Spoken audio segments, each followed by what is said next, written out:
Amigos y amigas, ¿qué tal? Soy Alfonso Hamburger y ya estamos en Alfonso Hamburger al vuelo, este ejercicio a través de las redes sociales para comentar lo que está pasando del coronavirus a nivel del departamento de Sucre y a nivel del mundo. Saludamos a esta hora al doctor Álvaro José Pornoy López. Doctor, bienvenido a esta transmisión. Buenos días, Alfonso.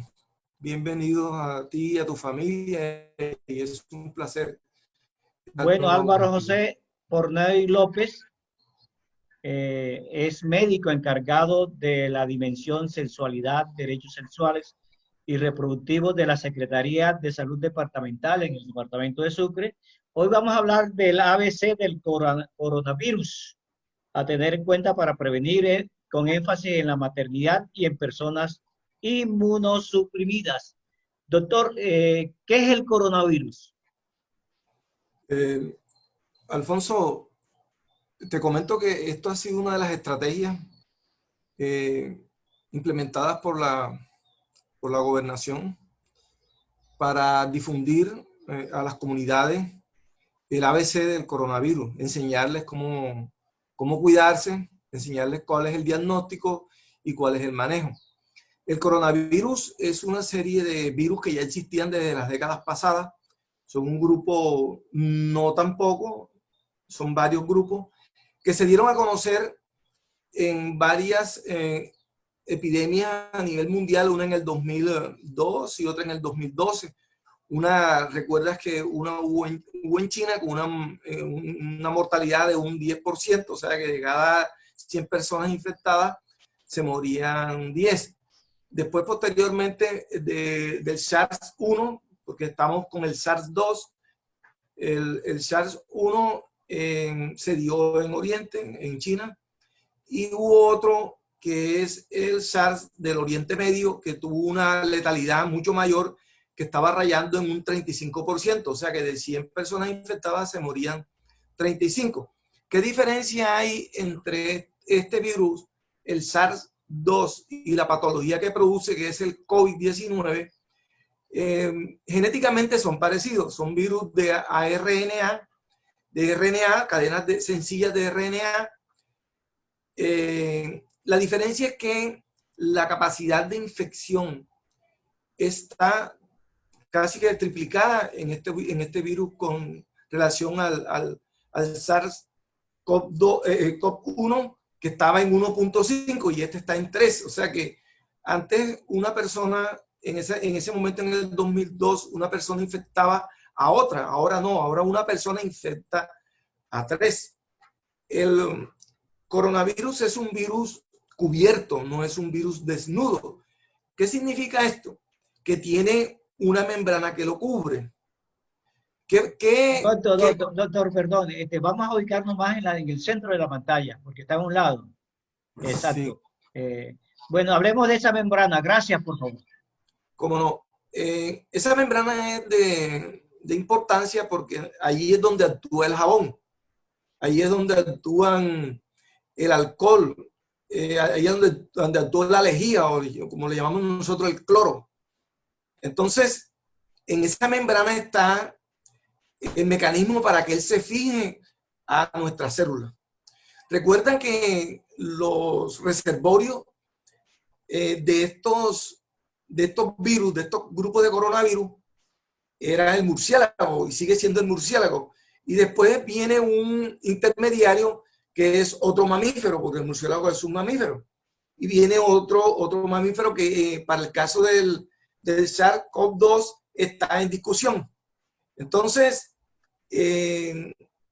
anteriormente estos coronavirus te daban era una gripa leve, entre comillas, una gripa leve. Después que salió el SARS-1, el SARS-CoV-1 y el MERS, que es el coronavirus del Oriente Medio, que tenían mucho más letalidad, más mortalidad que este, ya nos dimos cuenta que las cosas no eran tan sencillas. De hecho, a nivel mundial ya va más de 1 millón de personas infectadas. Y la cantidad de muertos en Estados Unidos, que es quien lleva la batuta, Italia, España, es inmensa. En Colombia tenemos que, actualmente creo que en este momento estamos en 1.789 casos con 46 fallecimientos y aparentemente no tenemos más casos. Esa curva habría que aplicarle ciencia, porque es que nosotros no tenemos la cantidad de diagnósticos de pacientes diagnosticados. Los laboratorios en Colombia son muy pocos y todo va muy lentamente. O sea que lo que nos están arrojando es que hay 1.700 y pico de pacientes hasta este momento, pero podría ser más. Doctor Portnoy, haciendo un resumen, hasta el momento podríamos decir que este virus es menos letal que los anteriores, pero se propaga más rápido. Sí, señor. Se propaga más rápido, es más contagioso. Recuerda que la mortalidad global está en un 5%, pero inclusive en China quedó en 2.5% porque ya no ha muerto nadie más en China. En Alemania tienen bastante pacientes, sobrepasan los 89.000 pacientes y tienen muy pocas muertes. En Alemania está en 1.3. Habría que ver qué es lo que están haciendo los alemanes para evitar la mortalidad. Pero imagínate, en Italia y España está rodeando el 12%. Correcto. En el departamento de Sucre, ¿cómo es el comportamiento del virus hasta este momento? Hasta este momento que tú sabes, oficialmente tenemos un caso y que ese caso no tenemos fallecidos y que ese caso, tú sabes que para nosotros decir verdades tendríamos que hacerle tamizaje, o sea, pruebas a toda la población como hizo Corea del Sur, que él tiene la curva exacta, tiene la curva verdadera. Nosotros hicimos contención, ahora estamos en fase de mitigación. Esa es la realidad actual, que no sabemos exactamente cuántos pacientes tenemos. Tenemos confirmados uno solo, pero haciendo análisis podemos tener un poquito más. Doctor, se está presentando, se podría decir que hay un subregistro en Sucre del coronavirus, porque en este momento estamos luchando a ciegas prácticamente. No vemos ni sentimos. Y en Colombia y en Latinoamérica y en muchos países. Porque, como te digo, ¿qué hizo Corea del Sur? Tamizó a toda su población. O sea, le hizo la prueba a toda su población. Ellos sí saben cuántos tienen, cuántos mueren, cuántos se curan y evolucionan en el tiempo. Nosotros no, el sistema de salud, tú sabes que tiene sus limitantes. Podríamos decir que nosotros en Colombia y en Sudamérica no estamos preparados para este tipo de personajes. No, señor. Falta mucha inversión a nivel de educación y a nivel de salud. Falta bastante. La Secretaría de Salud de Sucre, ¿cómo se ha preparado? Hay un plan de contingencia, hay un plan de acción. Tú sabes que ha habido una cuarentena que es obligatoria en todo el departamento. Muchas empresas, si no la mayoría, han enviado a sus trabajadores a casa. Se ha cumplido a media. Tú sabes que hay muchas colas en los bancos, hay colas en los supermercados. Se ha hecho todo lo humanamente posible. Se necesitan todavía muchos recursos. Se están buscando colaboraciones, se está buscando rubros desde el nivel central. La Secretaría de Salud tiene un plan de acción que podremos hablar en otra ocasión de dicho plan, pero hay un plan de acción. Doctor, he visto algunos informes por internet donde dicen que los tapabocas que estamos utilizando de hechura casera no sirven porque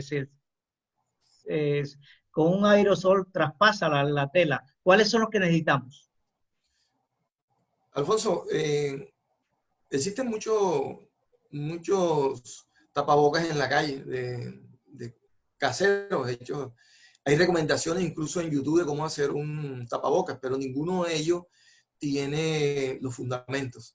O sea, para que un tapabocas sea eficiente, debe cumplir una regla, debe cumplir ¿cómo te digo? Unos pasos que se tienen que dar. Incluso los tapabocas comunes y corrientes no se podrían usar en el ámbito hospitalario. Son los N95 que evitan que el 95% de partículas ingresen. a más de esto, los que se venden, los que están reconocidos por INVIMA, están siendo mal utilizados. Yo he tenido experiencia, he ido a clínicas, he ido a dispensarios y en la calle he visto que la gente manipula muy mal los tapabocas, los manipulan. El tapabocas debe manipularse por las cuerdas, no debe tocarse con las manos. Estamos contaminando los tapabocas, estamos utilizando tapabocas por más de 24 horas, cuando no se debe hacer. Tú ves tapabocas de todos los colores, de todas las formas, y a veces se tapan solamente la boca y dejan la nariz descubierta.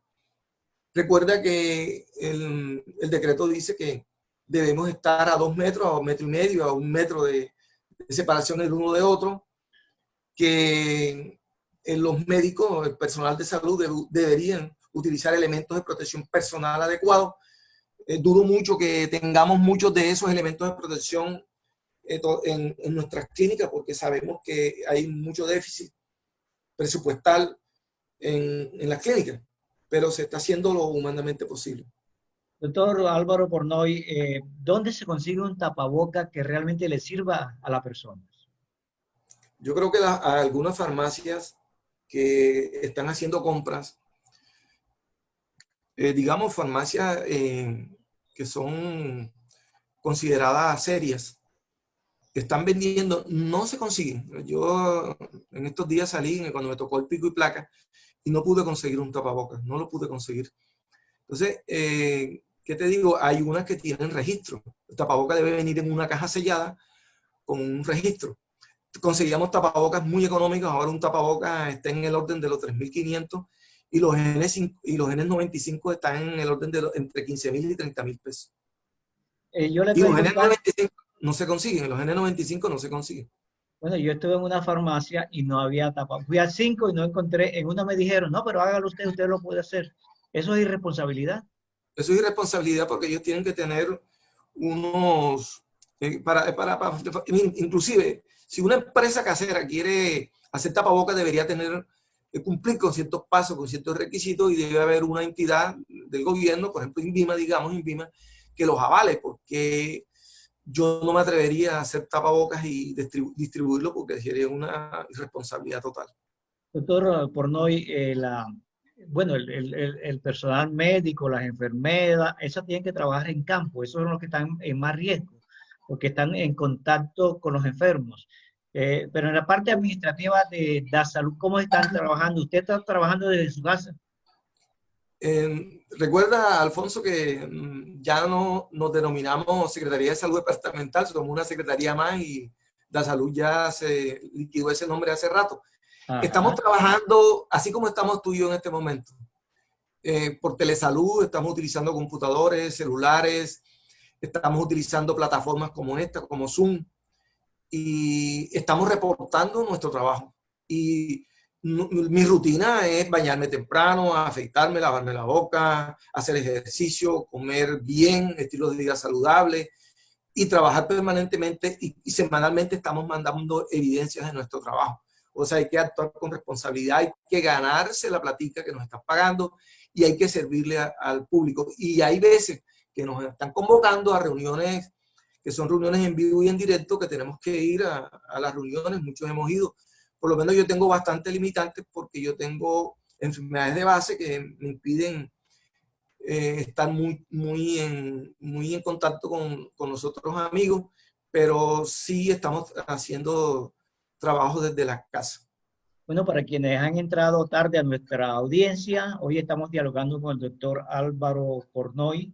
Él es funcionario de la Secretaría de Salud Departamental de Sucre, es médico encargado de la dimensión y sexualidad y derechos sexuales y reproductivos. Doctor, ustedes quieren hacer énfasis. Les quiero decir que estamos con el auspicio de OptiVivir, con la visión en tus manos, y ETG Distribuciones, de don Erasmo Torres. Usted quiere hacer énfasis en la maternidad y en personas inmunosuprimidas. ¿Qué son personas inmunosuprimidas? Alfonso, son aquellas personas que tienen una patología de base que está comprometiendo su sistema inmune, como por ejemplo los pacientes con diabetes, los pacientes con cáncer, con leucemia, con linfoma, pacientes que viven con VIH, pacientes con hepatitis B, hepatitis C, etcétera, etcétera. Son pacientes que están inmunosuprimidos y que no pueden responder por igual ante un virus que ha demostrado ser bastante agresivo con el sistema respiratorio. Te comento lo siguiente. Me gustaría... En el caso de la diabetes, doctor, en el caso de la diabetes, ¿cómo se afecta primordialmente a un diabético? El diabético es una persona que tiene problemas de todo el metabolismo intermedio. Tiene problemas con proteínas, tiene problemas con el azúcar, con los lípidos. Y recuerda que los anticuerpos son proteínas. El diabético, por así decirlo, está inmunosuprimido. Y sobre todo el diabético que no está en control, que no tiene la hemoglobina glucosilada en 7 o menos, que es un parámetro paraclínico para saber si una persona realmente está en buenas condiciones. Si el paciente realmente el tratamiento le está haciendo efecto y está equilibrado. Te quiero comentar lo siguiente. Voy a lanzar unos tips, unas pautas para que las embarazadas y las mujeres en edad fértil y los pacientes que viven con VIH y los pacientes que viven con hepatitis B y hepatitis C, los pacientes que tienen problemas de linfoma, de leucemia en el departamento de Sucre sepan. Por ejemplo, que se estén tranquilas las embarazadas porque no se ha demostrado científicamente que el virus afecte al embrión, al feto. No se ha demostrado. No se ha demostrado que la mujer tenga más predisposición a adquirir la infección o que la mujer embarazada tenga peor pronóstico, la mujer embarazada cuando adquiere el coronavirus. No está demostrado eso. Pero como es un grupo vulnerable, es un grupo que su fisiopatología es diferente, es un grupo de riesgo y hay que tener mucho cuidado. Quedarse en casa para una embarazada, lavarse las manos, no acercarse a personas que están estornudando o personas con sintomatología respiratoria, es un buen ejercicio para mejorar, para evitar problemas de infección. La embarazada tiene un control. Son mínimo 10, 12 controles con sus médicos, con sus enfermeras profesionales. Y en estos momentos de la pandemia deberíamos considerar varias modalidades de atención. Una es la intramural, que sería para mujeres embarazadas que son de alto riesgo. Otras serían atención en casa. Y la atención en casa podría ser por grupos interdisciplinarios o por celular o por computador o por telemedicina. Aquí no tenemos telemedicina. Que las entregas de los medicamentos, por ejemplo, del hierro, el sulfato de hierro, el ácido fólico, el calcio sea a domicilio, que se les entregue a domicilio. Sería muy bueno que las EPS cumplieran con esto porque están obligadas a hacer entregas domiciliarias y no lo están haciendo, digamos que no lo están haciendo realmente y deberían tener esto en consideración. Aquellas pacientes que son de alto riesgo, que necesitan citas con el ginecólogo o con otro especialista, por ejemplo el neumólogo, el inmunólogo, deberían acudir presencialmente, eso es correcto. Pero aquellas que tienen bajo riesgo deberían, por ejemplo, inclusive que aquellos paraclínicos que se demandan obligatoriamente, que son de control, esos paraclínicos deberían hacerse en casa, deberían ir a un laboratorista, un grupo de personas y tomar la muestra. Con respecto a que las embarazadas se compliquen más, no se ha demostrado. En la pandemia, las experiencias a nivel global han determinado que no discrepa mucho la embarazada de una persona en general, del público en general. Entonces, por ese lado no tenemos tanta preocupación, pero tenemos que considerar que es un grupo de riesgo. Y como te digo, aplicar las modalidades de atención, solo cuando sea sumamente necesario. Y las citas deben ser dadas en sitios, ellas deben acudir a sitios donde no estén con otras personas. Sitios privados, donde debe ser privada, lo mismo que en el embarazo. en el parto. Por ejemplo, la atención del parto debe ser en una sala aparte, con medidas higiénicas que están consideradas ya dentro de la guía. Hay una guía para la atención, hay un protocolo de atención, y lo mismo para el recién nacido. Discúlpame que te interrumpa un momentico. No está prohibida la lactancia. La lactancia hay que hacerla. Sea que la mamá se coloque su tapaboca, tenga un muy buen aseo, o que la mamá se ordeñe y a través de un tetero le entregue la leche materna. Y va por 6 meses, 1 año, y se cumple igual que para cualquier recién nacido. Eso es en torno de la embarazada. Disculpe que es que en medio de la pandemia y de la crisis que estamos viviendo, del miedo que existe, hay noticias positivas. Por ejemplo, en el mes de marzo nacieron 1.700 niños en Bogotá. Sí, claro. Eso es una cuestión positiva porque nosotros somos una plaga que no nos, bueno, es difícil de acabar a pesar de todo, pero nosotros podíamos contar con las estadísticas de cuántas embarazadas hay en el departamento de Sucre y que se les puede hacer esta atención especializada utilizando la tecnología virtual. No tengo el dato en este momento y no voy a cometer una irresponsabilidad de cuántas embarazadas tenemos. Es probable que haya unas estadísticas que digan que en el departamento de Sucre vaya a haber X embarazadas. Pero te comento que en esta pandemia es igual, o sea, el número de embarazadas en promedio es igual que todos los años y que los partos han sido iguales, que en todo no se ha modificado lo que venía de años anteriores. ¿Se pueden conseguir esas estadísticas, doctor Pornoy? Sí, claro que sí, yo te las podría conseguir y te las podría enviar con mucho gusto. En este momento, ¿cómo se están atendiendo las embarazadas, siendo pues una población que ustedes han tenido en cuenta para la pandemia, ¿no? Quizá la pregunta sería si se están haciendo las indicaciones que ha hecho el Ministerio y el Instituto Nacional de Salud. Si a las pacientes se están atendiendo con las medidas que deben hacerse. La guía es muy clara. Las pacientes que no tienen un riesgo podrían ser atendidas con telemedicina o inclusive por celular. Las pacientes que no viven o no tienen sospechas de vivir con coronavirus debería ir laboratorios a la casa. Inclusive en caso de sospecha de tener coronavirus, de tener el COVID-19 o estar diagnosticada pero que sea leve o moderada, deberían estar en sus casas y deberían atenderse en sus casas.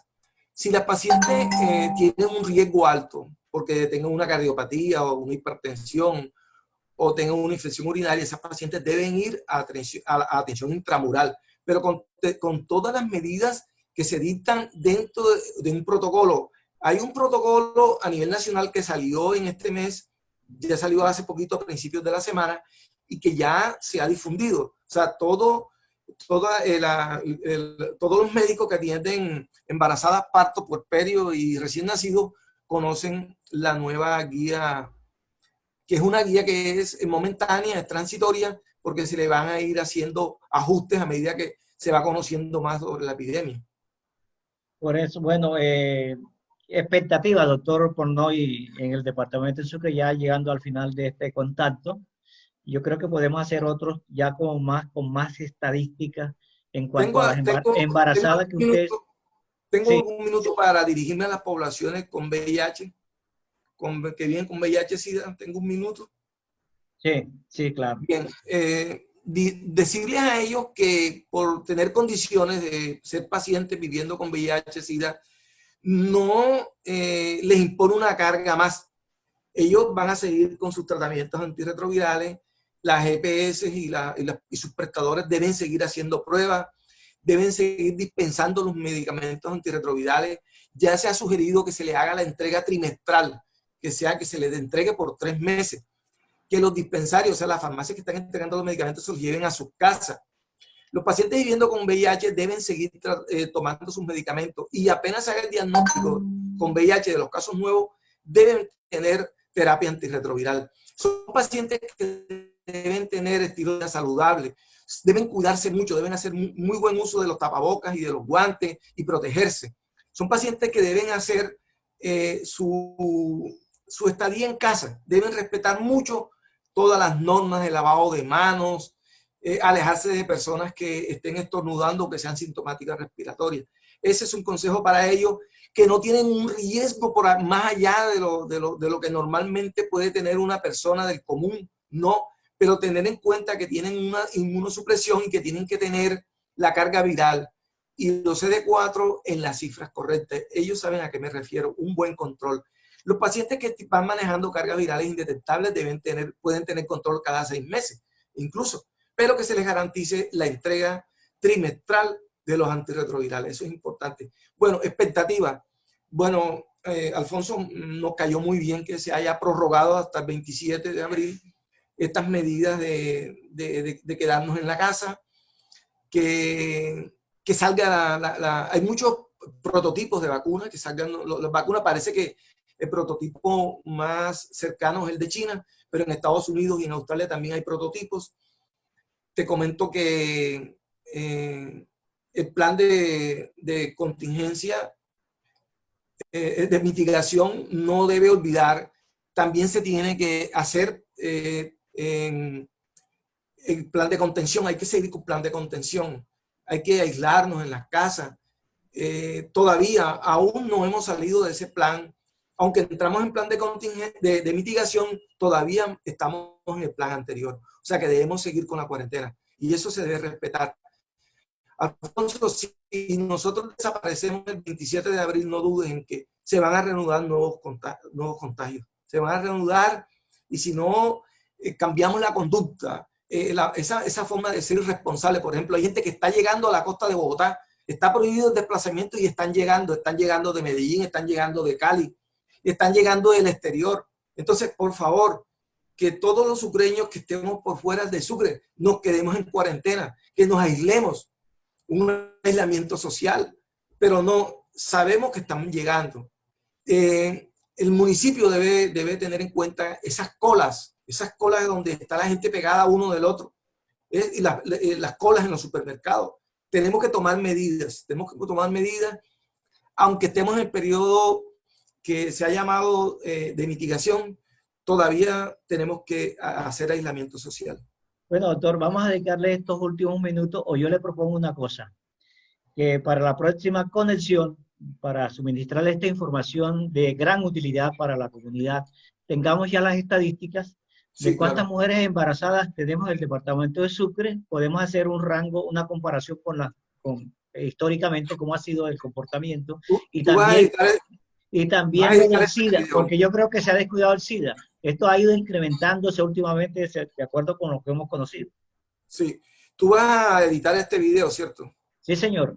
Bueno, entonces yo dentro de un rato te llamo a tu teléfono o por WhatsApp te mando las cifras para ser exacto, porque conozco... Bueno, hagamos una cosa, como yo no tengo los mecanismos aquí, estamos prácticamente en semidirecto, hagamos un segundo programa con estadísticas ya consolidadas, tanto de embarazadas como de personas que están infectadas por el SIDA en el departamento de Sucre. ¿Te parece? Listo. Impacto, listo. Bueno, agradecemos entonces al doctor Álvaro Pornoy López por esta información. Le doy un codazo, doctor. Igualmente. Bueno, nos vemos en otra oportunidad. Chao. Nos vemos, Alfonso. Un placer.